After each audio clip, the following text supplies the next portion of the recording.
تنزل الملائكة والروح فيها بإذن ربهم من كل أمر سلام هي حتى مطلع الفجر. صدق الله العظيم. وقال نبينا صلى الله عليه وسلم: من قام ليلة القدر إيمانا واحتسابا غفر له ما تقدم من ذنبه أو كما قال عليه الصلاة والسلام. அனைத்து புகழும் அகிலத்தாரை படைத்து பரிபாலிக்கும் எல்லாம் வல்ல அல்லாஹ்வுக்கே உரித்தாகுக. அவருடைய சாந்தியும் சமாதானமும் அண்ணலம் பெருமானார் ஸல்லல்லாஹு அலைஹி வஸல்லம் அவர்களின் மீதும் அவர்களின் அடிச்சுவற்றை அயராது பின்பற்றி வந்த சத்திய சஹாபாக்கள், தாபீன்கள், முத்தகீன்கள், அவுலியாக்கள், நாதாக்கள், சுஹதாக்கள், குறிப்பாக நம் அனைவர்களின் மீதும் என்றென்றும் நிரப்பமாக உண்டாகட்டுமாக. சங்கைபுரதி அல்லாஹ்வின் அடியார்களே, அல்லாஹ்வின் மாபெரும் கிருபையால் ஒரு புனித இரவை அடைந்திருக்கிறோம். வல்ல அல்லாஹ் நம் அனைவருக்கும் இன்றைய இரவை லைலத்துல் கத்ர் இரவாக ஆக்கி அருள் புரிவானாக. இதுவரையும் நான் செய்த அத்தனை இபாதத்துகளையும் ஏற்றுக்கொள்வானாக. இதற்கு மேலும் நாம் செய்ய போகக்கூடிய இபாதத்தை ஏற்றுக்கொண்டு ரமலானை பரிபூர்ணமாக நமக்கு தந்தருள் புரிவானாக. சங்கமிகு அல்லாஹ்வின் நல்லடியார்களே, மாதங்களில் ஆக சிறந்த மாதம் நமக்கு தெரியும் ரமலானுடைய மாதம். அதுபோல் நபிமார்களில் ஆக சிறந்த நபி பெருமானார் ஸல்லல்லாஹு அலைஹி வஸல்லம். அதேபோல் இரவுகளிலே ஆக சிறந்த இரவு இன்றைய தினமாக நாம் வீட்டிருக்கக்கூடிய இந்த லைலத்துல் கத்ருடைய இரவு. வேதங்களிலும் ஆக சிறந்த வேதமாம் நமது வேதமாம் குர்ஆன் மட்டும்தான். அப்ப ஒரு சிறந்த வேதத்தை சிறந்த இரவில் சிறந்த நபியின் மூலமாக சிறந்த ஜிப்ரீல் அலைஹிஸ்ஸலாம் மலக்குகளின் தலைவர் கொண்டு வந்து கொடுத்து இப்படி இந்த உம்மத்தில் ஆக சிறந்த உம்மத்தாக நம்மை அல்லாஹ் வைத்து அத்துணையிலும் அல்லாஹ் நம்மை உச்சகட்டத்தில் பிடித்து நிறுத்தி பேசியிருக்கிறார். அல்லாஹ் நமக்கு கொடுத்த அருட்கொடைகள் ஏராளமான அருட்கொடைகள் இப்படி இருக்கிறது. எனவேதான் இந்த அருட்கொடைகளை பற்றி எல்லாம் அல்லாஹ்வே திருமறையில் சொல்லும் போது, கடலில் இருக்க நீர்களை எல்லாம் எடுத்து நீங்கள் எழுதும் மையாக ஆக்குங்கள், கடல் நீரை எல்லாம் மையாக ஆக்குங்கள், உலகத்தில் இருக்கக்கூடிய மரங்களை எல்லாம் எழுதுகோலாக செதுக்குங்கள். இப்போது அந்த எழுதுகோலை வைத்து நான் உங்களுக்கு கொடுத்திருக்கும் அருட்கொடை நீங்கள் எழுத முற்பட்டு வாருங்கள். நீங்கள் எழுதி கொண்டே போகுங்கள். ஆனால் அந்த கடல் நீர் தான் வற்றிமே போகுமே தவிர எனது அருட்கொடைக்கு உங்களால் முற்றுப்புள்ளியோ முடிவுரையோ இட முடியாது என்று சொல்வார். உண்மை, அல்லாஹ் கொடுத்த அருட்கொடை என்பது அவ்வளவு பெரியது. ஏதோ ஒரு சின்ன வட்டத்திற்குள் அல்லாஹ்வுடைய அருட்கொடையை நாம் சுருக்க முடியாது. சொல்ல போனால் வாழ்க்கை முழுக்க சஜிதாவிலே கடந்தாலும் அவர் கொடுத்த இந்த மூச்சு கொலாய்க்கும் கூட அவர் கொடுத்த அருட்கொடைக்கு நாம் நன்றி செலுத்துவதாக ஆக மாட்டோம். அதெல்லாம் ஒரு சில வருடங்களுக்கு முன்னால் கொரோனாவில் கண்டு நாம் வந்திருக்கிறோம். எவ்வளவு காசுகளையும் நாங்கள் கொட்ட தயார், கொஞ்ச நேரம் மூச்சு வாங்குவதற்கு எங்களுக்கு அந்த மிஷினை கொடுப்பதற்கு தயாரா என்றால் யாரும் வரவில்லை. அப்ப அவ்வளவு அருட்கொடையை அல்லாஹ் நமக்கு கொடுத்து கொண்டே இருக்கிறான், நாம் வாங்கி கொண்டே இருக்கிறோம். இந்த அருட்கொடைக்கெல்லாம் நாம் எப்போது நன்றி செலுத்த கடமைப்பட்டிருக்கிறோம். அதனுடைய மிக பெரும் பாக்கியமாகத்தான் இன்றைய இரவை அல்லாஹ் நமக்கு கொடுத்திருக்கிறார். லைலத்துல் கத்ர் இரவு. இதில் நாம் பார்க்க போவது எப்போது ஹதீஸ்களில் லைலத்துல் கத்ர் என்று சொல்லப்பட்டிருக்கிறது, இந்த இரவினுடைய சிறப்பு என்ன, இந்த இரவில் நாம் செய்யக்கூடிய அமல்கள் என்ன, இந்த மூன்றை குறித்து நாம் பார்க்கிறோம். பொதுவாகவே அன்றைய நாள் ஓதிய ஆயத்திலிருந்து எடுத்து தஃசீர் செய்வதுண்டு. அதுபோல இன்றைய இரவுக்கும் தோதுவாக தஃசீருக்கும் தோதுவாக சூரத்துல் கத்ரை ஓதி இருக்கிறார்கள். இந்த கத்ர் என்பது அல்லாஹ் தஆலா இதில் முழுக்க லைலத்துல் கத்ருடைய சிறப்புகளை பற்றி ஒரு சூரா முழுக்க சொல்லி தருகிறார்.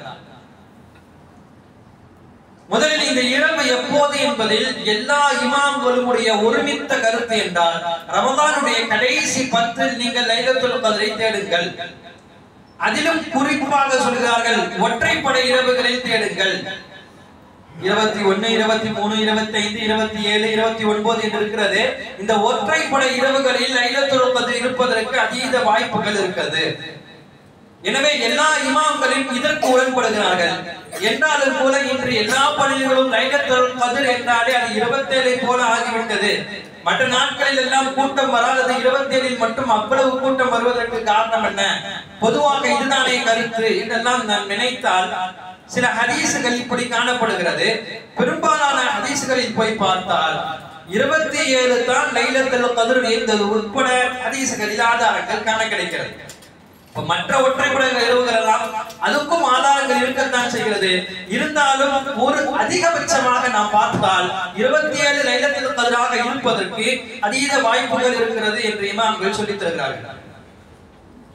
அதில் ஒரு 2ஐ மட்டும் நாம் பார்த்துவிட்டு அடுத்த தலைப்புக்குள் போய்விடலாம். ஏன்னா எந்த இரவுன்னு நினைத்து அதையே பேசிக் கொண்டிருந்தால் அடுத்த அமல்கள் செய்வதற்கும் அதனுடைய சிறப்பை பற்றியும் பேச முடியாது. முதலில் ஒரு ஹதீஸ், ஆக சிறந்த ஹதீஸ் இதுதான்.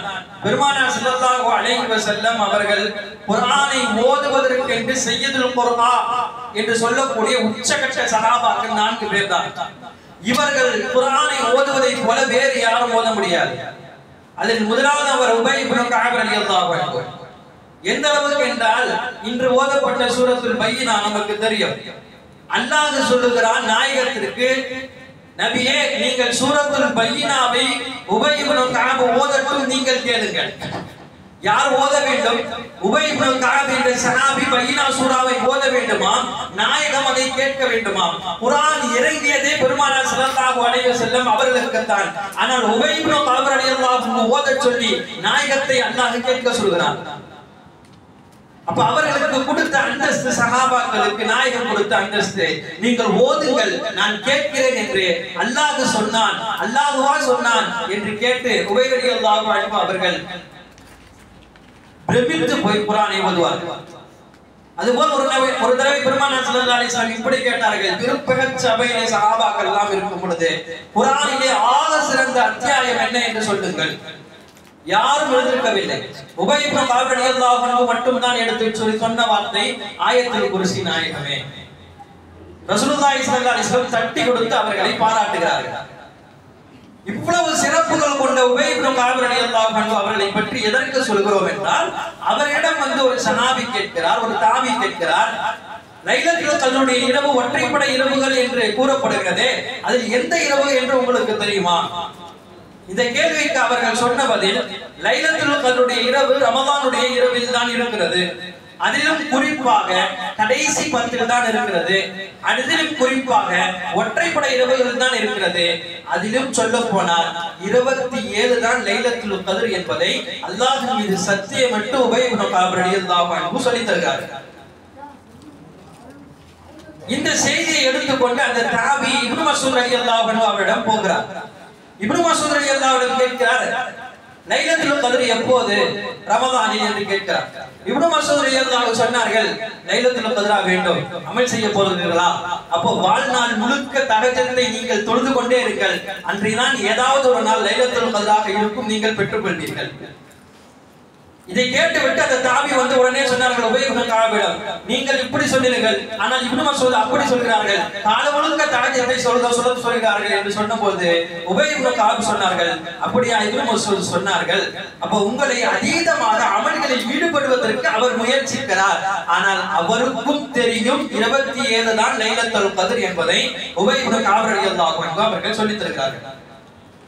இது ஒரு பிரமாண ஹதீஸுடைய ஆதாரம். இரண்டாவது கட்டமாக அரபியரிடம் எப்போதும் அந்த அரபியுடைய எண்களுக்கு மதிப்பு இருக்கிறது.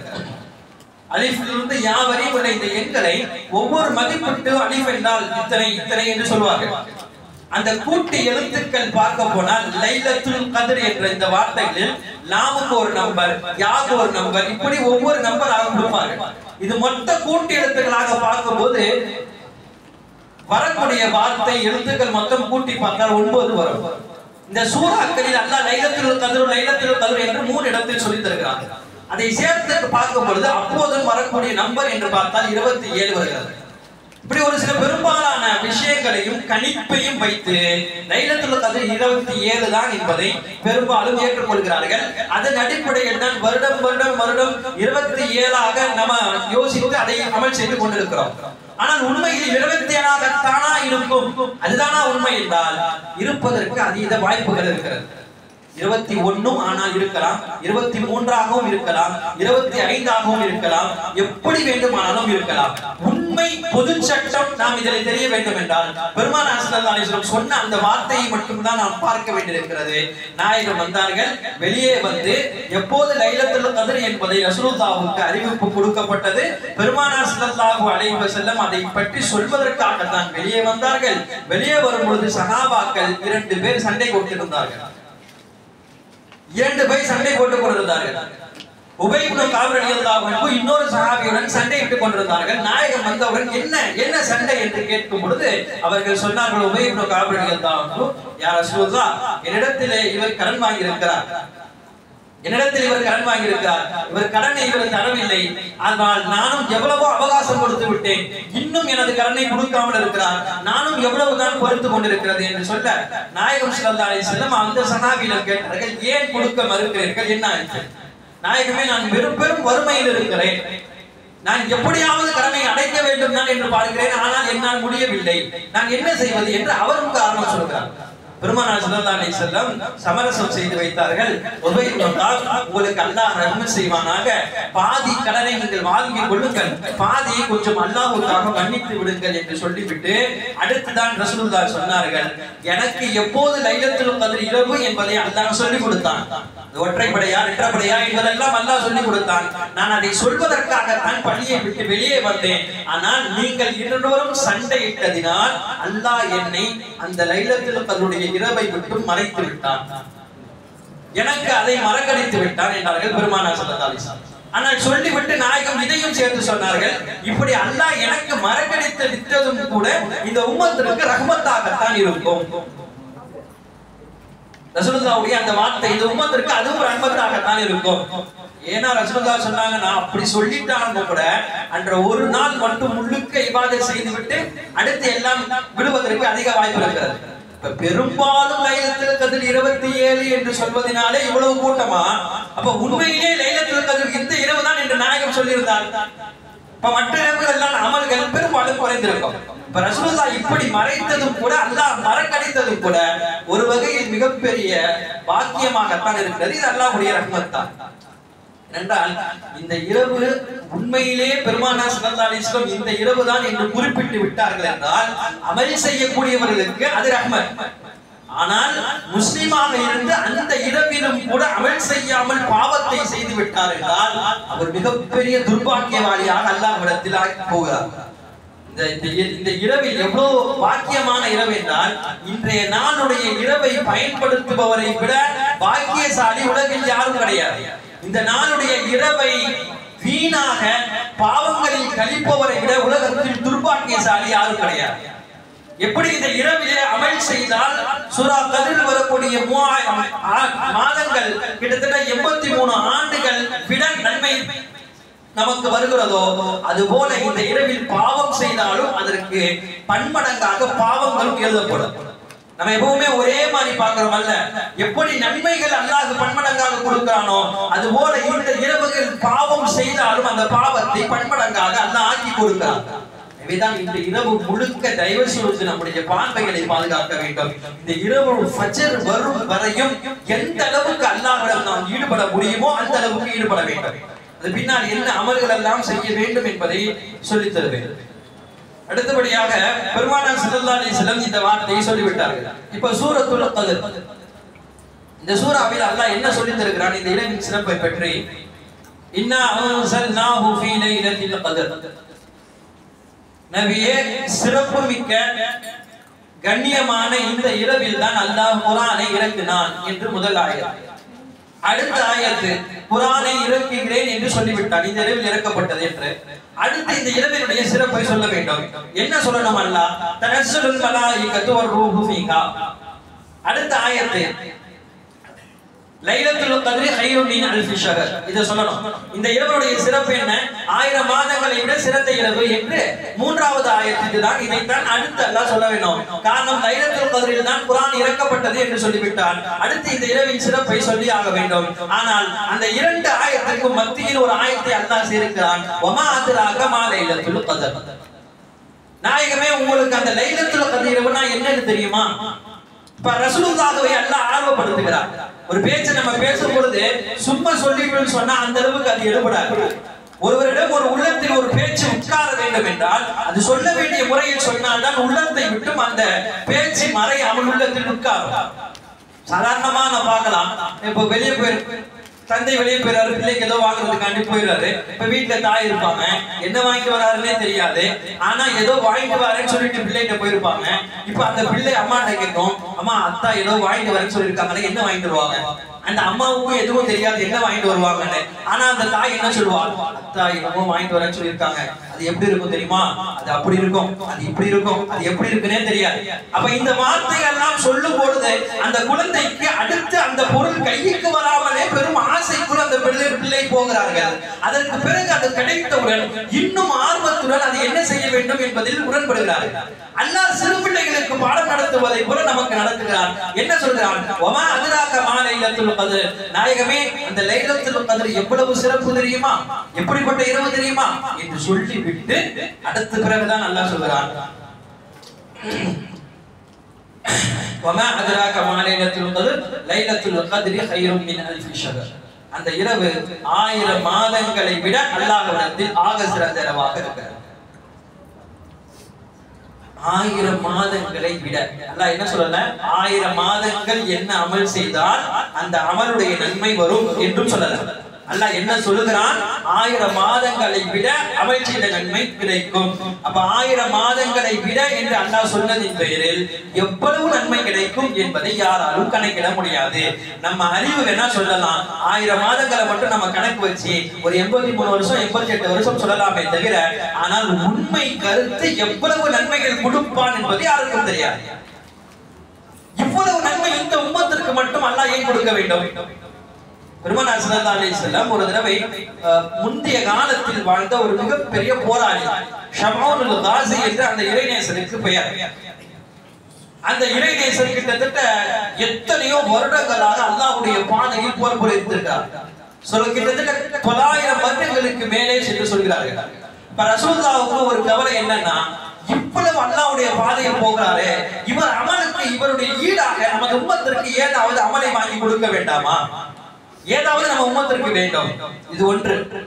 இன்னொரு தடவை சஹாபாக்களே ரசூலுல்லாஹ்வுடைய சபையில் இருக்கும் பொழுது கேட்டார்கள், யா ரசூலுல்லாஹ், முந்தைய காலத்தில் வாழ்ந்த நபிமாருடைய வயதுகளை எல்லாம் நாங்கள் கேள்விப்பட்டிருக்கிறோம். 900 வயது 950 வயது எல்லாம் அல்லாஹ் கொடுத்திருக்கிறான் அந்த உம்மத்திற்கு. அப்ப அவ்வளவு உம்மத்திற்கு அவ்வளவு வயதை கொடுத்தார்கள் என்றால் அவர்கள் அமல்கள் எவ்வளவு இருக்கும்? இப்ப நம்முடைய வயது காலம் என்பது 100 தான் அதிகபட்சம். ஆனால் அந்த 100க்குள்ளே நம்முடைய அமல்கள் எல்லாம் மிக சுருக்கமாகத்தான் இருக்கும்.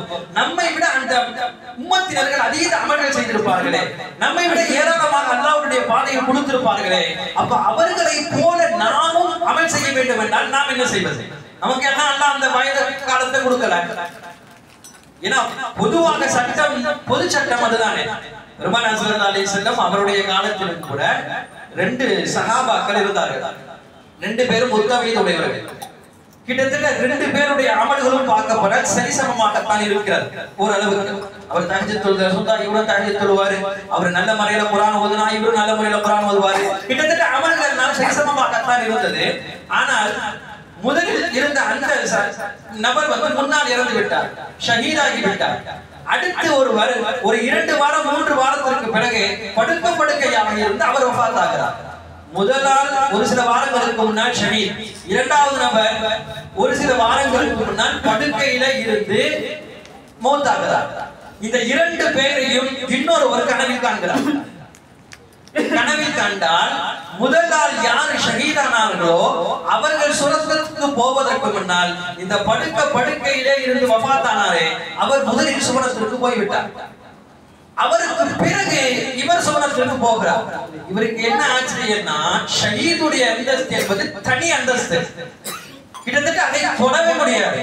சொல்ல போனால் எந்த அளவுக்கு ரசூலுல்லாஹ் சொன்னாங்கன்னா ஷஹீதுகளை பொறுத்தவரையும் அவர்களுடைய ஒரு சொட்டு ரத்தம் பூமியில் சிந்துவதற்கு முன்னால் அல்லாஹ் அவருடைய பாவங்களை மன்னித்து விட்டார். பெருமானார் ஸல்லல்லாஹு அலைஹி வஸல்லமுக்கு நாளைக்கு மறுமையிலே மிகப்பெரிய கண்ணாடியான மாளிகை கொடுப்பார்கள். உமர் ரலியல்லாஹு அன்ஹு நாயகமும் இதை சொன்னார்கள். உமர் ரலியல்லாஹு அன்ஹு ரசூலுல்லாஹ்வுக்கு துஆ செய்தார்கள். இரண்டாவது உமர் ரலியல்லாஹு அன்ஹு சொன்னார்கள் சித்திகீன்களுக்கு அதுபோல அல்லாஹ் ஒரு மாலையை கொடுப்பான். அது அபூபக்கர் சித்திக்கு சுபசோசனம் உண்டாவதாக என்று உமர் ரலியல்லாஹு அன்ஹு துஆ செய்தார்கள். மூன்றாவது சொன்னார்கள் அல்லாஹ் ஷஹீதுகளுக்கும் இது போல ஒரு மாலையை கொடுப்பான் என்று சொல்லிவிட்டு தான் உமர் ரலியல்லாஹு அன்ஹு துஆ செய்தார்கள். யா அல்லாஹ் என்னையும் ஷஹீதாக ஆக்கு, ஆனால் இந்த மதீனாவை விட்டு நான் வெளியே போக மாட்டேன், மதீனாவுக்குள்ளேயே நான் ஷஹீதாக வேண்டும். அவர்கள் கேட்ட துஆவுக்கு ஏற்ப அல்லாஹ் அவர்களுக்கு ஷஹீதை கொடுத்தான். இப்ப ஷஹீதுடைய அந்தஸ்துகள் என்பது இந்த உச்சத்தில் இருக்கிறது. சஹாபாக்களில் குறிப்பிட்ட சஹாபாக்கள் தான் அந்த அந்தஸ்தை தொட முடியும். ஆனால் அந்த அந்தஸ்துக்கு இருப்பவர் இரண்டாவது சொர்க்கம். படுக்கையில் படுக்காய் இருந்து ஒரு வாரம் 2 வாரம் கழித்து இறந்தவர் முதலில் சுவனம் போகிறாரே, இது இந்த சஹாபிக்கு ஆச்சரியம். ரசூலுல்லாஹ்விடம் வந்து கேட்கிறார், யார் ரசூலுல்லாஹ் நான் இப்படி கனவு கண்டேன், கிட்டத்தட்ட 2 பேருடைய அமல்களும் சரிசமம் தான், ஆனால் முதலில் ஷஹீத் தான் சுவனத்திற்கு போறோம், படுக்கையில் படுத்து இருந்த அவர் தான் சுவனம் போகிறார், எனக்கு புரியல, என்ன காரணம் நாயகமே? ரசூலுல்லாஹி ஸல்லல்லாஹு அலைஹி வஸல்லம் ஒரே வார்த்தையில் பதில் சொன்னார்கள், இது என்ன யோசிக்க வேண்டியது இருக்கிறது? ஏனென்றால் ஷஹீதை விட படுக்கையில் இருந்த இவர் 2 வாரம் 3 வாரம் எவ்வளவு குர்ஆன்களை ஓதியிருப்பார், எவ்வளவு தொழுகைகளை தொழுதிருப்பார், எவ்வளவு இன்னும் பிற இபாதத்துகளை செய்திருப்பார். இந்த இபாதத்துகள் எதுவுமே அவர் செய்தாரா? செய்யவில்லை. அப்ப இபாதத்தினுடைய கணக்கில் தான் அல்லாஹ் இதை எடுக்கிறான். எனவே அவர் சுவனத்திற்கு போவது என்பது முதலில் போவது என்பது ஆச்சரியப்பட தகுந்த விஷயம் அல்ல என்று ரசூலுல்லாஹ் சொல்கிறார்கள். நான் எதற்காக இதை சொல்ல வந்தேன் என்றால் சஹாபாக்கள் கேட்கிறார்கள், யா ரசூலுல்லாஹ் அவங்களுக்கு அவ்வளவு வயசு, எங்களுக்கு இவ்வளவு குறைவான வயசு, கிட்டத்தட்ட 10 மடங்கு எங்களை விட வயதில் அதிகமாக இருக்கிறார்கள், அப்போது அவங்களை போல நாங்க இபாதத் செய்ய முடியவில்லையே நாயகமே என்று சஹாபாக்கள் நீங்க ரசூலுல்லாஹ்விடம் சொல்லி கவலைப்படுகிறார்கள். இந்த கவலைக்கு தான் ஆறுதலாக அல்லாஹ் கொடுத்த மிகப்பெரிய பாக்கியமான இரவாக இந்த லைலத்துல் கத்ரை கொடுக்கிறார். இப்ப அவர்கள் செய்த அமல்களுக்கு சரியாகுமா? ஏன் அவர்களை விட அதிகமாக அமல் செய்தவர்களாக உம்மத்தை முஹம்மதியாகும். எனவேதான் எல்லா உம்மத்துகளையும் விட இந்த உம்மத்திற்கு முதலில் சுவனத்திற்கு போவோம். எப்படி போவோம்? இந்த உம்மத்து ஆயுள் காலம் குறையாதானே, இந்த உம்மத்தின் ஆயுள் காலம் என்னவோ குறையாதான், ஆனால் இந்த உம்மத்தினுடைய அமலும் இந்த உம்மத் செய்த இபாதத்துகளையும் அல்லாஹ் பன்மடங்காக ஆக்கி கொடுக்கிறான். இந்த உம்மத்து அல்லாஹ்வை பார்க்காமலே ஏற்றுக்கொண்டது, இந்த உம்மத்து நபியை பார்க்காமலே ஏற்றுக்கொண்டது. எனவே இந்த உம்மத்தினுடைய அமலை போல முந்து சென்ற உம்மத்துடைய அமலை ஈடு கொடுக்க முடியாது. எனவேதான் எல்லா நபிமார்கள் எல்லா உம்மத்துகளுக்கு முன்னால் முதல் நாயகம் பெருமானார் ஸல்லல்லாஹு அலைஹி வஸல்லம் சொர்க்கம், பின்னால் இந்த உம்மத்து சொர்க்கம், அதற்கு பிறகுதான் மற்ற உம்மத்துகள் எல்லாம் சுவனத்திற்கு போக இருக்கிறார்கள். இந்த இரவினுடைய பாக்கியத்தை நாம் முதலில் விளங்க வேண்டும். இவ்வளவு சிறப்புகள் நிறைந்த இந்த இரவை நாம் எந்த கட்டத்திலும் வீணாக கழித்து விடவே கூடாது. முழுக்க முழுக்க இபாதத்துகளில் நம்மை ஈடுபடுத்திக் கொள்ள வேண்டும். அடுத்து அல்லாஹ் சொல்கிறான், தனஸ்ஸலுல் மலாயிகத்து வர்ரூஹு ஃபீஹா. இந்த இரவுடைய சிறப்பை பற்றி பார்த்தோம். அடுத்து தனஸ்ஸலுல் மலாயிகத்து வர்ரூஹு ஃபீஹா. இந்த இரவில் அல்லாஹ் யாரையெல்லாம் பூமியில் இறக்குகிறான் என்றால் வானத்தில் இருக்கக்கூடிய அத்தனை மலக்குமார்களையும் இந்த இரவில் அல்லாஹ் இறக்கி விடுகிறான்.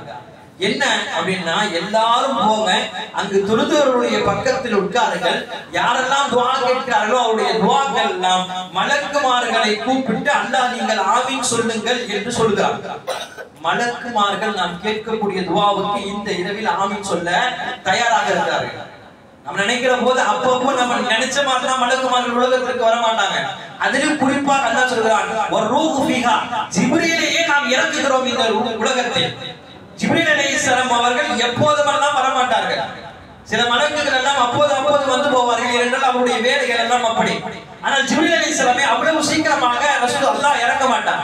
நாயகமே கேட்டாங்க ஒரு தடவை அல்லாஹ் ஜிப்ரீல் அலைஹிஸ்ஸலாம் வரும்போது, நீங்க இவ்வளவு நாட்களாக வரலையே, ரொம்ப நீண்ட காலம் என்னை பார்க்காமல் இருந்து விட்டீர்களே, நானும் உங்களை பார்க்காமல் இருந்து விட்டேனே, ஏன் நமக்கு மத்தியில இவ்வளவு கேப் வந்திருக்கலாமே என்று பெருமானார் ஸல்லல்லாஹு அலைஹி வஸல்லம் ஜிப்ரீல் அலைஹிஸ்ஸலாமிடம் சொல்ல, ஜிப்ரீல் அலைஹிஸ்ஸலாம் சொன்னாங்க, யா ரசூலுல்லாஹ், நானும் உங்களை பார்ப்பதற்கு ரொம்ப ஆவலாகத்தான் இருந்தேன், ஆவல் தான் எனக்கும். ஆனால் அல்லாஹ் சொல்லாமல் இந்த உலகத்திற்கு என்னால் வர முடியாது. நான் உலகத்திற்கு வர வேண்டும் என்றால் அல்லாஹ்வுடைய கட்டளை வந்தால் தான் நான் உலகத்திற்கு வர முடியும் என்றார்கள் ஜிப்ரீல் அலைஹிஸ்ஸலாம். அப்ப அந்த உச்சகட்ட மலக்கையை அல்லாஹ் உலகத்தில் இறக்கி என்ன வேலை செய்யணும்? எதுவும் செய்ய வேணாம். இருக்கக்கூடிய அத்தனை பேர்கள் இபாதத் செய்யக்கூடியவர்கள் பக்கத்தில் போய் இருங்கள். அவன் என்ன கேட்கிறான் அதை கொடுங்கள்.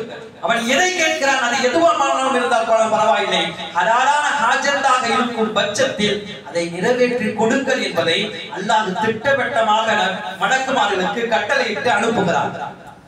மலக்குமார்கள் இந்த இரவில் வந்துதான் ஆச்சரியப்பட்டு போகிறார்கள் மனிதர்களை பார்த்து. ஏன்னா ஒரு கட்டத்தில் அந்த மலக்குமார்கள் அல்லாஹ்ட்ட வேற மாதிரி பேசுறவங்க. இந்த மனிதனையே படைக்காத அல்லாஹ், நீ படைச்சனா ஒட்ட சண்டை போட்டிருப்பான், கொலை செஞ்சிருப்பான், பொறாமைக்காரன், இவனையா படைக்க போகிறாய்? உனது நோக்கம் என்ன? உன்னை வழிபட வேண்டும். உன்னை வழிபடுவதற்குத்தான் நாங்கள் இருக்கிறோமே. உண்மை அதுதான். மலக்குமார்களை போல உலகத்தில் யாரும் அல்லாஹ்வை வழிபட முடியாது. ஒரு நிமிடமும் கூட, ஒரு நொடியும் கூட அல்லாஹ்வை மறந்து வாழ மாட்டார்கள். அப்படிப்பட்ட மலக்குமார்களை எல்லாம் விட்டு அல்லாஹ் மனித படைப்பை படைக்கிறான் என்றால் அல்லாஹ் மலக்குகளுக்கு கட்டளையிட்டான், இப்படிதான் என் அடியான் தவறு செய்வான், ஆனால் அந்த தவறுக்கு உடனே மன்னிப்பு கேட்பான், என்னிடத்தில் மண்டியிடுவான். அந்த மண்டியிடுவது எனக்கு ஆக சிறந்து எனக்கு பிடிக்கும், எனக்கு அவ்வளவு பிடிக்கும். எனவே இந்த தினத்தில் நீங்கள் பேசுகிறீர்களே, அந்த அடியானை போய் பார்த்து வாருங்கள், அவன் எப்படி என்னை வழிபடுகிறான் என்று அல்லாஹ் நம்மை பெருமை பாராட்டி மலக்குமார்களை அனுப்பி வைக்கக்கூடிய இரவுதான் இன்றைய இரவு. எனவே அந்த அல்லாஹ்வுடைய வார்த்தையை நாம் உண்மைப்படுத்த வேண்டும். முழுக்க இத்தனை காலம் எப்படியோ கழிந்து விட்டது. இந்த ஒற்றைப்படை இரவுகளை நாம் அல்லாஹ்வுக்கு சமர்ப்பணம் செய்ய வேண்டும். பொதுவாகவே அல்லாஹ் தஆலா இது போல சந்தர்ப்பங்கள் எல்லாம் எப்போதும் கொடுக்க மாட்டான், எல்லாருக்கும் கொடுக்க மாட்டான். யோசித்து பாருங்களேன், எல்லாருக்கும் கொடுக்க மாட்டான், எப்போதும் கொடுக்க மாட்டான். எல்லாருக்கும் கொடுக்க மாட்டான் என்னன்னா, இன்னைக்கு இந்த இரவுல சொற்பமானவர்கள் நம்ம மட்டும் தான் இங்க இருக்கிறோம். எல்லாருக்கான இந்த இபாதத் செய்ய முடிகிறதா? இந்த இரவில் கிடையாது. எத்தனையோ முஸ்லிம்கள் பல வேளைகளில் இன்றைய இரவிலும் ஈடுபட்டு தான் இருக்கிறார்கள். எத்தனையோ முஸ்லிம்கள் இன்றைய இரவும் உடல்நிலை சரியாமல் மருத்துவமனையில் அனுமதிக்கப்பட்டு அதற்கு உண்டான மருந்துகளை எடுத்துக் கொண்டிருக்கிறார்கள். எத்தனையோ முஸ்லிம்களுக்கு இன்று லைலத்துல் கத்ர் தெரியாமல் இருக்கிறது. இப்படி ஏகப்பட்ட பேர்களை எல்லாம் விட்டு அல்லாஹ் என்னை கூப்பிட்டு பள்ளியில் அமர்ந்திருக்கிறான் என்பதே என்னை அல்லாஹ் தேர்ந்தெடுத்திருக்கிறான் என்பதற்கு உண்டான அடையாளம். நீ மட்டும்தான் வரணும் அப்படின்னு என்ன அல்லாஹ் தேர்ந்தெடுத்திருக்கான். இதற்கே ஆக பெரும் பாக்கியம் அல்லாஹ்வுக்கு நான் நன்றி செலுத்த வேண்டும். அப்ப யாருக்காவது தான் கொடுக்கிறானே தவிர எல்லோருக்கும் லைலத்துல் கத்ரை கொடுப்பது கிடையாது. போன வருடங்கள் இருந்தவர்கள் இந்த வருடத்தினுடைய லைலத்துல் கத்ரில் இல்லை. இந்த வருடத்தில் இருப்பவர்கள் அடுத்த வருடத்தில் இருப்பார்களா சொல்ல முடியாது. எனவேதான் சஹாபாக்கள் எப்போதுமே அவங்களுடைய வழக்கம் என்னன்னா, நாமும் அந்த வழக்கத்துல கொண்டு வரணும். ஒரு 2 ரக்காயத்து ஒரு நஃபில் தொழுகை, 2 ரக்காயத்து நஃபில் தான். அதை தொழுதாலும் கூட எப்படி தொழுவார்கள் என்றால், இதுதான் என் வாழ்க்கையில கடைசி தொழுகை என்று நினைத்து தொழுவார்கள். நம்ம ஒரு நாள் அப்படி தொழுது பார்ப்போம். மற்ற நேரங்களில் தொழுவதை விட அப்படி நம்ம தொழுதுன்னா பெரும்பாலும் அல்லாஹ்வுடைய நினைப்பை விட்டு நம்முடைய உள்ளம் திசை மாறாது. எப்படி மாறும்? இப்ப நான் சலாம் கொடுத்தேன்னா இஸ்ராயேல் வந்து என் உயிரை வாங்கிட்டு போயிடுவாரு. நான் சலாம் கொடுத்தேன்னா அடுத்த கட்டம் அல்லாஹ்விடம் போகணும். இப்ப என்னுடைய தொழுகை எப்படி இருக்கும்? எப்போதும் வராத தஜ்வீத் எல்லாம் அப்ப அந்த தொழுகைக்குள்ள வரும். எப்போதும் ருக்குல் அவ்வளவு நேரம் நிற்க மாட்டோம், ருக்குல் அவ்வளவு நேரம் இருக்கும். காரணம், இந்த தொழுகை எனது வாழ்க்கையின் கடைசி தொழுகை என்ற பொழுது முழுக்க என்னை அல்லாஹ்வுக்காக நான் ஒப்படைக்கிறேன். அதனால்தான் அந்த சஹாபாக்களுக்குள் அவ்வளவு இறையச்ச உடையவர்களாக அவர்கள் தொழுதற்குரிய காரணம் என்னன்னா, தொழுகைகளை தக்பீர் கட்டும் போதெல்லாம் முழுக்க அல்லாஹ்வை நினைத்து தக்பீர் கட்டிவிட்டு கடைசி தொழுகை தான் நினைத்து தொழுவார்கள். அதுக்குத்தான் ஷேக்மார்கள் கிட்டத்தட்ட பல தொழுகை இப்படி எல்லாம் நீங்க கொண்டு வாங்கன்னா உங்களுக்கு ஓர்மை கிடைக்கிறோம். அல்லாஹ்வை நினைச்சு கேட்டுங்க, உங்களுக்கு முன்னால காபா இருப்பதை போல நினைங்கள். பொதுவாக பள்ளியாசல இருக்குதுன்னு சொன்னா அவ்வளவு ஓர்மை வராது. எனக்கு முன்னால காபா இருக்குது, நான் காபாவுக்கு முன்னால முதல் சஃப்ல இருந்து தொழுகிறேன்னா எவ்வளவு இருக்கும் இறையச்சம். அப்ப அது மாதிரி எல்லா தொழுகைக்குள்ளும் உங்களை கொண்டு வந்து உங்கள் ஆன்மாவை அல்லாஹ்வுக்கு முன்னால் கொஞ்சம் நாம் கட்டுப்படுத்தினால் அதிகமாக அல்லாஹ் நம்ம இடத்திலே தொழுகை ஏற்றுக்கொள்ளக்கூடிய பாக்கியம் இருக்கிறது. இப்ப சஹாபாக்களுடைய தொழுகை எல்லாம் அப்படி இருந்தது. அப்ப யாருக்காவது தான் அல்லாஹ் இந்த பாக்கியத்தை கொடுக்கிறார், எல்லோருக்கும் கொடுக்கவில்லை. நமக்கு கொடுத்தது என்பது மிகப்பெரிய பாக்கியம். இரண்டாவது, எப்போதாவது தான் கொடுப்பான், ஆனால் அதை தக்க வைத்துக் கொள்ள வேண்டும்.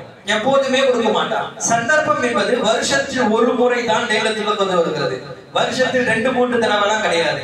ஆனால் அந்த ஒரு முறை எப்போது வருகிறது என்பதை மறைக்க வைக்கப்பட்டிருக்கிறது. அந்த சந்தர்ப்பத்தை நழுவ விடாமல் பயன்படுத்திக் கொள்ள வேண்டும்.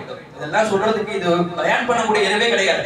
ஆனாலும் ஒரு பயானை எடுத்து வச்சு இவ்வளவு நேரம் பேசுவோம். ஆனா காரணம் என்னன்னா, நம்ம இந்த பயானை கேட்டு அடுத்து செய்யக்கூடிய இபாதத்துக்கெல்லாம் முழுக்க அல்லாஹ்விடத்தில் இக்லாஸா இருக்கணும். இவ்வளவு கேட்டிருக்கோமே, இந்த அளவுக்காச்சும் நம்ம அமல் செய்ய வேண்டாமா என்ற ஒரு எண்ணத்திற்காக வேண்டிதான் பயான்.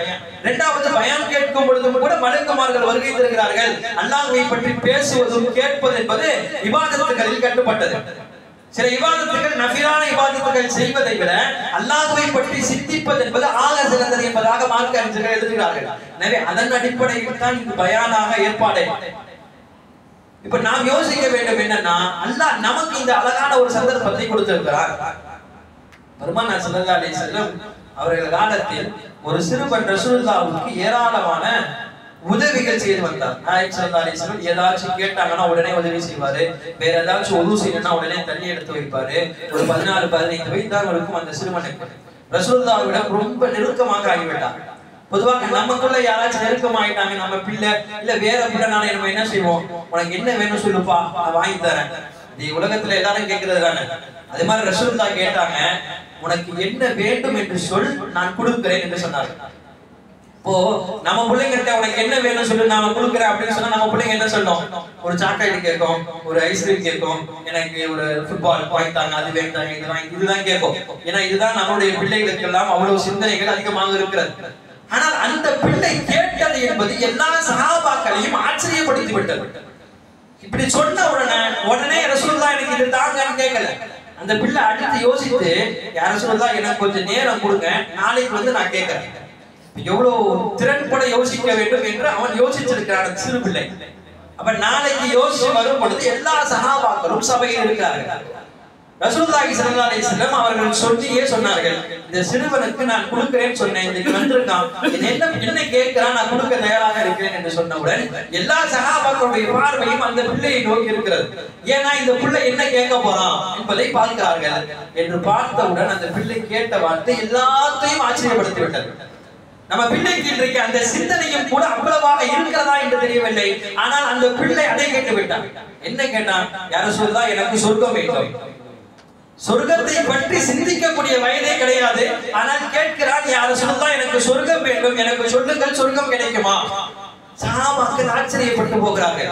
பெரும் சஹாபாக்கள் சபையில் இருக்கும்போது ரசூலுல்லாஹ் இது சிறுவனிடம் கேட்டது பல சஹாபாக்கள்கிட்டே கேட்டிருக்காங்க, நாயகம் என்ன வேணும் சொல்லுங்க, நான் கொடுக்குறேன்னு சொல்லும்போது அவர் அப்ப என்ன தேவை, யார சொல்றா, ஒரு ஒட்டகம், சிகப்பு நிற ஒட்டகம் வேண்டும், அவருக்கு கொடுங்க, கொடுத்துருவாங்க. உங்களுக்கு என்ன வேணும் சொல்லுங்க, யார சொல்றா, இது வேணும்.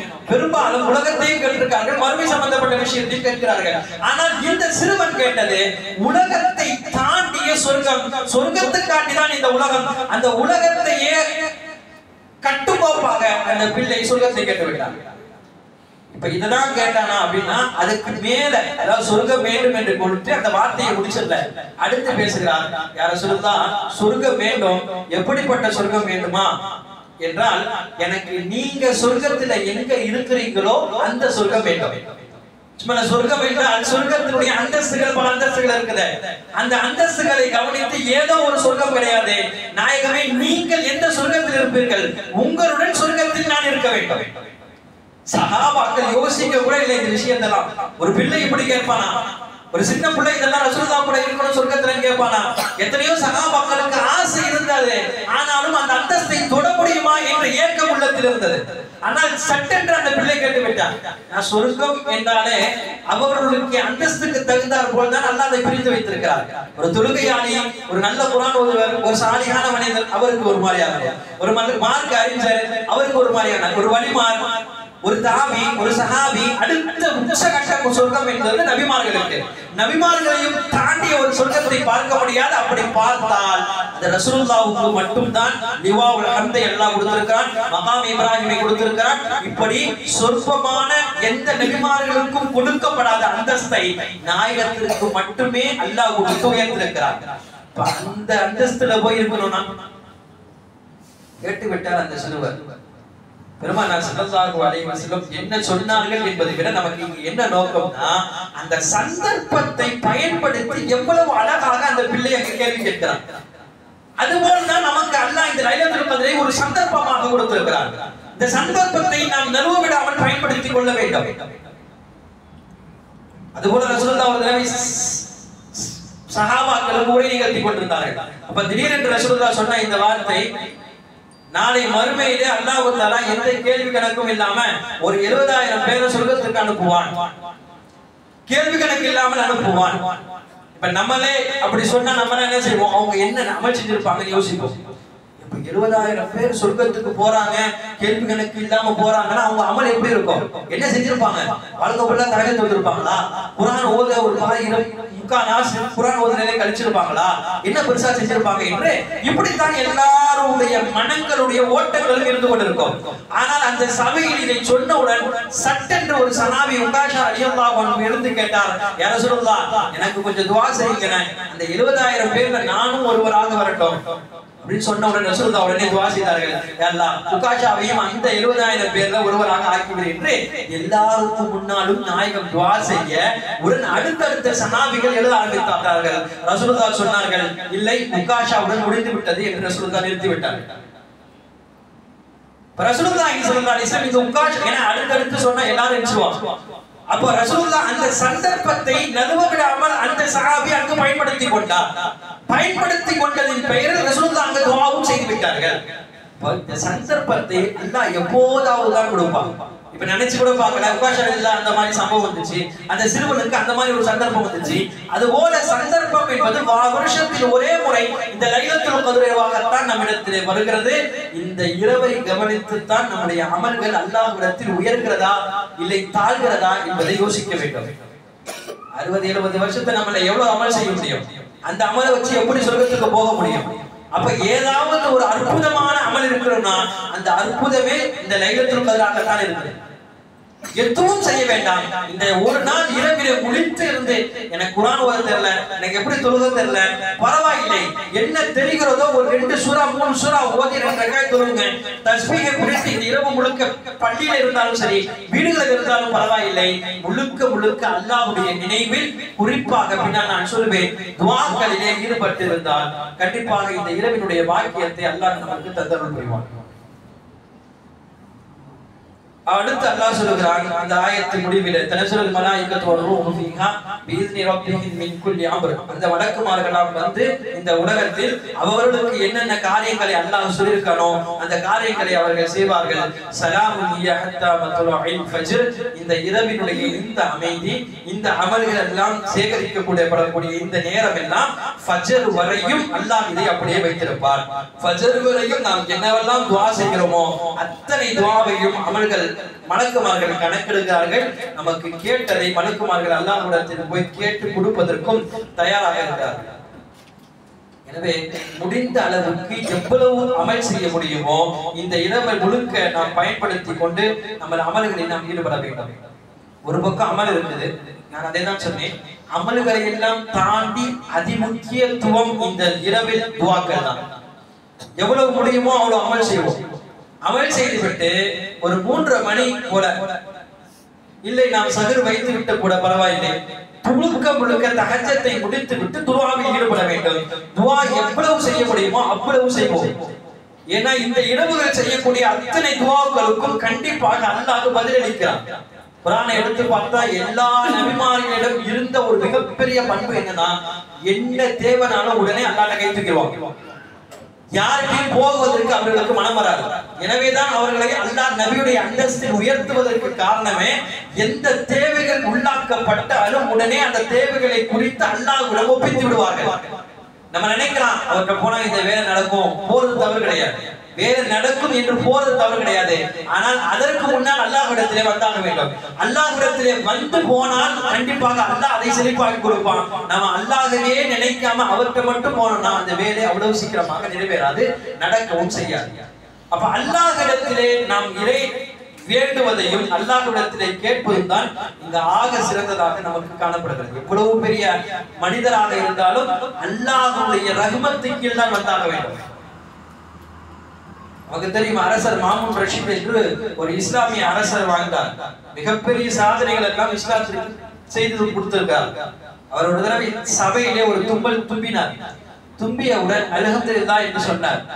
இருந்த அந்த மந்திரிகள் எல்லாம் எதுவுமே சொல்லாம அப்படியே பார்த்திருந்தாங்க. என்ன சொல்லணும்? அல்ஹம்துலில்லாஹ்னு தும்பினா இரஹமக்குமுல்லாஹ்னு சொல்லணும். ஆனா சொல்லல. கேட்டாராம், என்ன எதுவுமே சொல்ல மாட்டீங்க, ஒரு அல்லாஹ்வுடைய ரஹ்மத் உண்டாவதாக தானே அர்த்தம், சொல்லலாமே. நீங்க அரசர், உங்களுக்கு போய் நாங்க சொல்றதா? இப்ப உச்சகட்ட கண்ணியன்னு பல பேர்கள் இப்ப அப்படிதான் செஞ்சுட்டு இருக்காங்க. அது கண்ணியமே கிடையாது. அப்ப அல்லாஹ்வுடைய ரஹ்மத் உண்டாவதாக என்று சொல்றது என்பது அது சொல்லிதான் ஆகணும், அதை சொல்லணும். அவர் கேட்கிறாரு, நான் என்னதான் அரசரா இருந்தாலும் உங்களை மாதிரி தானே நான் சாப்பிடுறேன், மௌத்தா போனா நானும் கபருக்கு தானே போக போறேன், எனக்காண்டி துவா செய்ய மாட்டீங்களா? அப்ப அந்த உச்சகட்ட அந்த துவாக்கள் என்பது எல்லாரும் துவாக்களிலே கூட்டானவர்கள் தான். துவாவை விட்டும் தன்னை தற்காத்து கொண்டவர் உலகத்தில் யாரும் கிடையாது. உமர் ரலியல்லாஹு வந்து சொன்னாங்க, யா ரசூலுல்லாஹ், நான் வந்து உம்ராக்கு போறேன், துவா செய்யுங்க. உமர் ரலியல்லாஹு ரசூலுல்லாஹ் உடனே கை தூக்கி துவா செஞ்சாங்க. அல்லாஹ் இவருடைய சஃபர லேசாக்கு, இவருடைய உம்ராவை கபூல் செய் என்பதாக துவா செஞ்சுட்டு அடுத்து உமர் ரலியல்லாஹு துவா செய்து விட்டு பெருமானார் ஸல்லல்லாஹு அலைஹி வஸல்லம் அடுத்து ஒரு வார்த்தை சொன்னார்கள், யா புகையலா தன்சானி ஃபீ துஆஇ, எனது சிறு சகோதரரே, நீங்க போறீங்க, உங்க துவால என்ன மறந்துடாதீங்க. சொல்றது யாரு? பெருமானார் ஸல்லல்லாஹு அலைஹி வஸல்லம் உமர் ரலியல்லாஹுவிடம் துஆ செய்யுங்கள் என்று சொல்லி சொல்கிறார்கள். உலகத்தில் நாயகம் துஆ செய்தால் அல்லாஹ் ஏற்றுக்கொள்வதற்கு தயாராக இருக்கிறார். அந்த நாயகமே சொல்கிறார்கள், சக மனிதர்களை போல் எனக்காண்டி நீங்க துஆ செய்யுங்க. ரசூலுல்லாஹ்வே இந்த வார்த்தை சொல்கிறார்கள் என்றால் உலகத்தில் உச்சகட்டமாக யார் ஆன்மீகத்தின் உச்சகட்டத்திற்கு போனாலும் துஆவுக்காக வேண்டி அவர் தேவையானவர் தான். அவர் கேட்கணும். யாருக்கெல்லாம் கேட்கணும்னா கிடையாது, எல்லாத்துலயும் கேட்கணும். யாருடைய துவாவை அல்லாஹ் ஏற்றுக்கொள்வான்னு தெரியாது. எனவே எல்லாரிடத்திலும் பார்த்தா நம்மளும் இன்னைக்கு அது நமக்கும் வளமையா இருக்குது. பார்த்தா சொல்லுங்க, துவா செய்யுங்க சொல்ற நல்ல பழக்கம். இப்படி சொல்லணும். ஒரு நேரம் இல்ல, ஒரு நேரம் நமக்காக வேண்டி அவர் துவா செய்தார் என்றால் அல்லாஹ்விடத்தில் கண்டிப்பாக அந்த துவா கபூலியத்திற்குரிய ஆகுவதற்கு அதிக வாய்ப்புகள் இருக்கிறது. எனவே அதை நம்ம வந்து தவற விட்டுறக்கூடாது. இன்றைய வரையும் நம்முடைய சமூகத்தில் அது இருந்து கொண்டே இருக்கிறது. உம்ராக்கு போனா, ஹஜ்ஜுக்கு போனா துவா செய்யணும்னு சொல்றாங்களே, இது மிகப்பெரிய ரசூலுல்லாஹ்வுடைய சுன்னத்து. அதை விட தாண்டி அவர் செய்து விட்டால் கண்டிப்பாக அல்லாஹ் அதை ஏற்றுக்கொள்வார். ஏன்னா துவாக்களிலே ஒரு சிறப்பு என்னன்னா, தனது சகோதரனுடைய மறைவாக இருக்கும் பொழுது அவர் துவா செய்தால் அந்த துவாவை அல்லாஹ் உடனே ஏற்றுக்கொள்கிறார். ஒண்ணு. இரண்டாவது, இவர் துவா செய்யும் பொழுது அந்த சகோதரனுக்காக என்ன துவா செய்கிறாரோ இன்னொரு மலக்கு பக்கத்துல இருந்து சொல்றாராம், யா அல்லாஹ், இவர் எதற்காக துவா செய்கிறாரோ அது மாதிரி இவனுக்கு கொடுத்துறாங்க. ஒரு பெரிய பலா முசீபத் வருது, அந்த பலா முசீபத் என்ன வராம இருக்கிறது நீங்க துவா செய்யுங்கன்னா அடுத்து இவர் வாழ்க்கையில பலா முசீபத் வராமல் அல்லாஹ் பாதுகாக்கிறான். இவர் அவருக்காக தான் துவா செய்தார். அவருக்காக செய்த துவா இவருடைய வாழ்க்கையிலே அல்லாஹ் வர வைக்கிறான். துவாக்களுக்கு என்று அல்லாஹ்விடத்திலே மிகப்பெரிய கண்ணியம் இருக்கிறது. அல்லாஹ் அதை கேட்கிறார். இவ்வளவு பெரிய பாவம் செய்யட்டுமே, அல்லாஹ் இன்னைக்கு என்ன சொல்றான்? எவ்வளவு பெரிய பாவம் செய்தாலும் பரவாயில்லை, நான் மன்னிக்க தயாராக இருக்கிறேன், மன்னிப்புக்கு வாருங்கள். பாவங்களை கணக்கில் வைத்து அல்லாஹ்விடத்தினுடைய அவனுடைய அந்த ரஹ்மத்தை விட்டு வெளியே போயிடக்கூடாது. எவ்வளவு பெரிய பாவமாக இருந்தாலும் நம்முடைய எண்ணம் ஒன்றுதான், கண்டிப்பாக அல்லாஹ் என்னை மன்னிப்பான். மக்கள்லாம் வரலாறு ஹஜ்ஜாஜ் இப்னு யூசுப் என்று மிகப்பெரிய அட்டுழிய பெரிய அரசனுடைய வரலாறு தெரிந்திருக்கலாம். பெரிய அளவில் அட்டுழியம் புரிஞ்சான் ஹஜ்ஜாஜ் இப்னு யூசுப். உலகத்தில் அவனை போல கொலை செய்தவர்களை யாரும் பார்க்க முடியாது. அவ்வளவு கொலைகள் செய்தவன் ஹஜ்ஜாஜ் இப்னு யூசுப். கிட்டத்தட்ட ஒரு நாளைக்கு 100-200 பேரை கொண்டு குதிப்பான். யாச்சும் ஒருத்தர் வந்து ஏன்பா இப்படி அட்டுழியம் புரியல கேட்டா அவரையும் தூக்கில ஏற்றிடுவான். இப்படி அவருடைய அணுச்சாட்சியம் உச்சகட்ட அளவிலே போச்சு. ஒரு பக்கம் அணுச்சாட்டி அப்படி செஞ்சாலும் ஹஜ்ஜாஜ் இப்னு யூசுப், இன்னொரு பக்கம் பார்த்தா இஸ்லாத்திற்கு எத்தனையோ நல்ல காரியம் செய்திருக்கான். இன்னைக்கு நம்ம எல்லாம் குர்ஆனை ஓதுறோம்னு சொன்னா ஜபர்ஜேர் பேஷ் வச்சு ஓதுறோம். இந்த ஜபர்ஜேர் பேஷை கொண்டு வந்ததே யாருன்னா ஹஜ்ஜாஜ் இப்னு யூசுப் தான் கொண்டு வந்தார். அவர் கொண்டு வந்ததுனால தான் இன்னைக்கு நம்ம அந்த குர்ஆனை அந்த ஜபர்ஜேர் இல்லைன்னா எப்படி ஓத முடியும்? அவர் செய்த ஒரு மாபெரும் வேலைகளில் அது ஒரு வேலை. இப்ப உமர் இப்னு அப்துல் அஜீஸ் ரஹ்மத்துல்லாஹி அலைஹி அவங்கள்ட்ட கேக்குறாங்க, நீங்க ஹஜ்ஜாஜ் இப்னு யூசுஃபை பத்தி என்ன நினைக்கிறீங்க? காரணம் ஷரியத்துக்காக வேண்டி சில நல்ல காரியம் செஞ்சிருக்காரு. இன்னொரு பக்கம் அவரை மாதிரி அட்டுழியம் புரிய ஒரு அரசரை நீங்க பார்த்ததே கிடையாது. நீங்க என்ன நினைக்கிறீங்க? உமர் இப்னு அப்துல் அஜீஸ் ரஹ்மத்துல்லாஹி அலைஹி சொன்னாங்க, நான் என்ன நினைக்க இருக்கிறது, ஆனால் அவர் கேட்ட கடைசி துஆவிலே நான் அற்புதமாக அவரை பார்த்து அசந்து போய்விட்டேன். கடைசி நேரம் உயிர் பிரிவதற்கு சக்கராத்துக்கு முன்னால அவர் ஒரு துவா செஞ்சாரு. என்னமோ அல்லாஹ் அவர் துவாவை கண்டிப்பா நிறைவேற்றிடுவான்னு எனக்கு தோணுது. அந்த மாதிரி ஒரு துவாவை அல்லாஹ்ட்ட கேட்டாரு. அப்படி என்னங்க கேட்டாரு? சொன்னாங்க, உமர் இப்னு அப்துல் அஜீஸ் ரஹ்மத்துல்லாஹி அலைஹி, யா அல்லாஹ், இந்த மக்கள் எல்லாம் என்ன பார்த்து என்ன சொல்றாங்கன்னா, இவன் மிகப்பெரிய அட்டுழியன், இவன் இறந்து போனா கண்டிப்பா அல்லாஹ் இவனுக்கு நரகத்தை தான் கொடுப்பான், இவனுக்கு எப்படி அல்லாஹ் சொர்க்கத்தை கொடுப்பான் என்று மக்கள் எல்லாம் பேசுகிறார்கள். ஆனால் மக்களுடைய பேச்சு இப்படி. ஆனா அந்த பேச்செல்லாம் என்னுடைய சிந்தனைக்குள் நான் கொண்டு போல எனக்கு ஒன்னே ஒன்று தெரியும், நீ ரஹ்மத் செய்பவன், நீ அருள்பாலிப்பவன், எனவே நீ எனக்கு அருள்பாலிப்பாய் என்பது எனக்கு நன்றாக தெரிகிறது. எனவே யா அல்லாஹ் என்னை மன்னிச்சிரு, யா அல்லாஹ் நான் செஞ்ச பாவத்தெல்லாம் மன்னிச்சிரு. இந்த மக்கள் சொல்வதை பற்றி எனக்கு என்றும் கிடையாது, ஆனால் நீ என்னை மன்னிக்காமல் விட்டு விடாதே என்று அவன் கேட்ட துவா என்னை ஆச்சரியத்தில் ஆழ்த்தி விட்டது என்றார்கள் உமர் இப்னு அப்துல் அஜீஸ். அநேகமாக அல்லாஹ் மன்னிப்பதற்கு வாய்ப்பு. அந்த கடைசி நேரத்தில் சக்கராத்திற்கு முன்னால, அதற்கு முன்னால நம்ம அல்லாஹ்விடத்திலே கேட்ட பாவங்களை எல்லாம் விட்டும் நாம் பரிசுத்தமாகி விட்டால் அல்லாஹ் அதை மன்னிச்சிருவான். குர்ஆன்ல பெரும்பாலும் இடங்களில் அல்லாஹ் தஆலா உதாரணம் காட்டி பேசுவார். அந்த உதாரணம் காட்டி பேசக்கூடிய வார்த்தைகள் எல்லாம் இன்னல்லாஹ லா யஸ்தஹி, அல்லாஹ் சில விஷயங்களுக்கு உதாரணம் சொல்லும்போது அவன் யாருக்கும் வெட்கப்பட மாட்டான், அல்லாஹ் வெட்கப்பட மாட்டான் என்று முஷ்ரிக்கீன்களுக்கு பல உதாரணத்தை சேர்த்து அல்லாஹ் பேசுவார். எல்லா குர்ஆனுடைய பெரும்பாலும் ஆயத்துகளை பார்க்க முடியும், ரசூலுல்லாஹ் சொல்லியிருக்கிறார்கள். ஆனால் நாயகம் ஸல்லல்லாஹு அலைஹி வஸல்லம் ஒரு ஹதீஸை இப்படி கொடுக்கிறார்கள், என்னன்னா ஒரே ஒரு விஷயத்துல அல்லாஹ் வெட்கப்படுறான். எந்த விஷயத்துல அல்லாஹ் வெட்கப்படுறான்னா, எந்த அடியான் அல்லாஹ்விடத்திலே கையை உயர்த்தி விட்டு அந்த அடியானுக்கு அல்லாஹ் எதுவும் கொடுக்காமல் வெறுங்கையாக விடுவதற்கு அல்லாஹ் வெட்கப்படுகிறான். எனவே நீங்கள் கேட்டால் அல்லாஹ் கொடுக்க தயாராக இருக்கிறான், நீங்கள் கேளுங்கள். நம்ம செய்ய வேண்டிய வேலை இன்று ஒரு நாள் அதுதான். இபாதத்துகளை முடிச்சு எவ்வளவு மன கஷ்டங்கள் இருக்கிறதோ முழுக்க அல்லாஹ்விடத்திலே போட்டு சொல்லிவிட வேண்டும். யார்ட்டையோ சொல்றோம், சொல்லிவிட்டு என்ன சொல்றோம், இன்னைக்கு என்னமோ அவர்கிட்ட போய் சொன்னனால கொஞ்சம் மனசு ஆறுதலா இருக்கு. ஆனா மனசு ஆறுதலா இருக்கிறதுக்கு அவர் எதுவும் ஸ்டெப் எடுக்கல, நம்முடைய கவலை முழுசா போகவும் இல்லை. ஆனாலும் சொல்லிவிட்டோம் என்ற ஒரு மன ஆறுதல் இருக்குது. இந்த மன ஆறுதலுக்குரிய மருந்தே அல்லாஹ்விடம் தான் இருக்குது.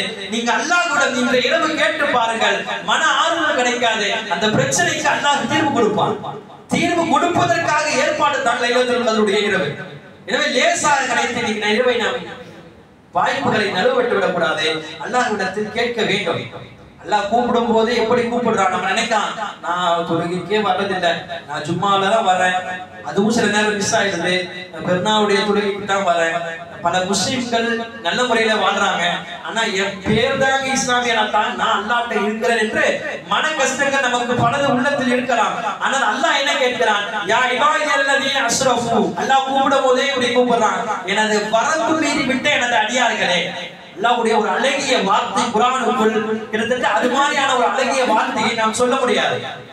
அல்லாஹ் என்ன கேட்கிறான்னா, நீ வா நான் உனக்கு கொடுக்கிறேன் அப்படின்னு கெட்ட வார்த்தைகளை சொல்லியோ வாய்னு சொல்லியோ கூப்பிடல, கூப்பிடும் பொழுதே வரம்பு மீறிவிட்ட எனது அடியார்களே என்றுதான் கூப்பிடுகிறார். அப்ப வரம்பு மீறுவது என்பதை விட அல்லாஹ் பார்ப்பது அவருடைய அடியானாக நான் இருக்கிறேனா என்று பார்க்கிறார். ஒரு முஸ்லிமானவனாக நான் ஆகிவிட்டால் அல்லாஹ்வுடைய அடியானாக ஆகிவிடுகிறேன். இப்ப நாம வரம்பு மீறியதை அல்லாஹ் நமக்குள் பெரிதாக பார்ப்பதில்லை. என்ன சொல்றான் அடுத்து, நீ நிராசையாகிடாதே, உனக்கு உலகத்தில் யாரும் இல்லை என்று சொல்லிவிடாதே, நீ கேள், நான் உனக்கு கொடுப்பதற்கு தயாராக இருக்கிறேன். எனவே இன்றைய நாள் முழுக்க அல்லாஹ்விடத்தில் நாம் கையேந்தி துவா செய்வோம். அந்த துவாக்களில் ஒரே ஒரு துவா இருக்கிறது, முழுக்க லைலத்துல் கத்ருக்காகவே ஏற்படுத்தப்பட்ட ஒரு துவா. எப்படி நம்ம 3:10 நாயகம் சொன்னார்கள், اللهم ارحم لنا برحمتك يا ارحم الراحمين. இரண்டாவது اللهم اغفر لنا. மூன்றாவது اللهم اعتقنا من النار. அதுபோல ஆயிஷா ரலியல்லாஹு அன்ஹா கேட்டார்கள், யா ரசூலல்லாஹ், லைலத்துல் கத்ரை நாங்கள் பெற்று விட்டோம். லைலத்துல் கத்ர் இன்றைக்கு தான் தெரியுது, இல்ல ஒற்றைப்படையுடைய இரவுகள் வருகிறது. அந்த இரவிலே நாங்கள் அல்லாஹ்விடத்திலே என்ன துஆ செய்யணும்? எங்களுடைய தேவைகள் எல்லாம் போக அல்லாஹ்விடத்திலே கேட்கணும் அப்படினா நாங்க என்ன கேட்கணும்? நாயகம் ஸல்லல்லாஹு அலைஹி வஸல்லம் சொன்னார்கள், இதை கேளுங்கள். அல்லாஹும்ம இன்னக அஃபுவுன் துஹிப்புல் அஃவ ஃபஅஃபு அன்னா. யா அல்லாஹ், நீ தான் மன்னிக்க கூடியவன், நீ மன்னிப்பை விரும்புகிறாய், எனவே நான் உன்னிடத்தில் மன்னிப்பை கேட்கிறேன். அல்லாஹ் தான் மன்னிக்கணும். மன்னிக்கிறேன் வாங்கன்னு கூப்பிடுறதும் அல்லாஹ் தான். அல்லாஹ் விரும்புறான். உலகத்துல ஒரு ரெண்டு பேருடைய மன்னிப்பு வரும், அதற்கு பிறகு மறுபடியும் முகச்சுளிக்கிற மாதிரி ஏதாவது செஞ்சா மன்னிக்க தயார் இல்லை. அல்லாஹ் கேட்கிறான், எத்தனை முறை தவறு செய்தாலும் மன்னிக்க தயாராக இருக்கிறேன் என்பதை விட மன்னிப்பை நான் விரும்புகிறேன், எனவே மன்னிப்பு கொடுக்கிறேன் என்று சொல்கிறார். இந்த துஆவை அதிகமாக நாம் செய்ய வேண்டும். என்ற இரவில் அரபிலே செய்யவில்லை என்றாலும் பரவாயில்லை, தமிழ்லாவது அல்லாஹ் நீதான் மன்னிப்ப, நீதான் மன்னிப்ப, நீ மன்னிப்பை விரும்புகிறாய், என்னை மன்னித்து விடு என்று அதிகமாக துஆ செய்ய வேண்டும். அப்படி துஆ செய்தால் கண்டிப்பாக அல்லாஹ் மன்னிக்கிறான். எப்படி மன்னிக்கிறான் என்பதையும் ரசூலுல்லாஹ் சொல்கிறார்கள். நாம் செய்த துஆவை அல்லாஹ் மன்னிக்கிறான். எப்படின்னா, எப்படி ஒரு மாட்டுடைய மடுவிலிருந்து பால் வந்து விட்டா மறுபடியும் அந்த மடுவுக்கு செல்லாதோ, அதுபோல அடியான் இன்றைய தினத்தில் அல்லாஹ்விடத்திலே மன்னிப்பு கேட்டால் நரகத்திற்கு அவன் போக மாட்டான். ரசூலுல்லாஹ் எவ்வளவு பெரிய உதாரணம் கொடுக்குறாங்கன்னு பார்க்கலாம். அது சாத்தியம் இல்லையே, மறுபடியும் உள்ள போவது சாத்தியமா? அது மாதிரிதான் நீங்க கேட்டுட்டீங்கன்னா அல்லாஹ் கொடுக்காமல் விட மாட்டான், கண்டிப்பாக கொடுப்பான் என்கிறார்கள் பெருமானார் ஸல்லல்லாஹு அலைஹி வஸல்லம். எனவே இந்த இரவை நாம் தயவு கூர்ந்து நழுவ விடாமல் அல்லாஹ்விடத்திலே முழுக்க துஆ செய்து இன்றைய இரவையே அல்லாஹ் நமக்கு லைலத்துல் கத்ருடைய இரவாக ஆக்கி தருவானாக. வாஹிரு தஅவானா அல்ஹம்துலில்லாஹி ரப்பில் ஆலமீன்.